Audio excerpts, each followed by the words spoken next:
karong Lunes ang investor mo audience dito sa Ay, mo ni ninduta ay Camp Verde. Uy, ninduta ay. Og makuan nimo Ron? Ma-play ba nimo ang kanang kuan aron makahibaw pod si Sir Fred og unsay sige migawas nga balita sa Camp Verde. Okay, ninduta ay. Usa ka news item na siya Sir Fred nga gigawas no. Kuan po na sa Duero, gipanghingusgan. habog nga lugar. Duero, uban sa liderato ni Mayor Al Taculad, ang Camp Verde Tourism Development Plan is now 100% completed. Ang mga bagong investor nagsabit na sa ilang investment development plan ngadto kang Mayor Taculad niadtong Setyembre 3, 2023. Ang LGU karon tuiga magsugod usab og development sa Duero Camp Verde Watchtower.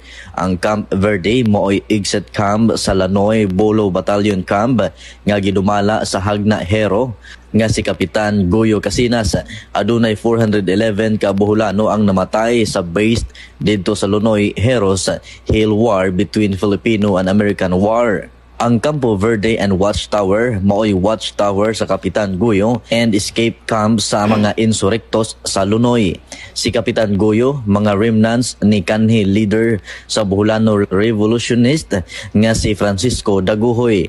Ang Campo Verde sa Duero nahimong kampo sa nisunod nga Rizalian Warriors, laing grupo sa Boholano Warriors nga pilit gipanghingusgan ang nasyonalismo sa Boholano First Policy. Ang Campo Verde mahimong farm tourism site inspired sa Musfa Farm Tourism Site.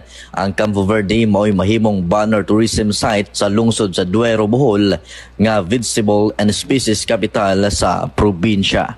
Usi mahinay. Okay, so mao na Sir Fred no? Mao na Kay ninduta na. mao na suluyan na to dito pohon. Oh, bugnaw sa nindapitan sa Mark. Bugnaw si Bugnaw siya gyud lugar. Bugnaw. Kay doon raman sa Mayana, di ba? So, Strawberry Farm. Perfect. Muspa. Ninduta kay niya doon. Okay, sige.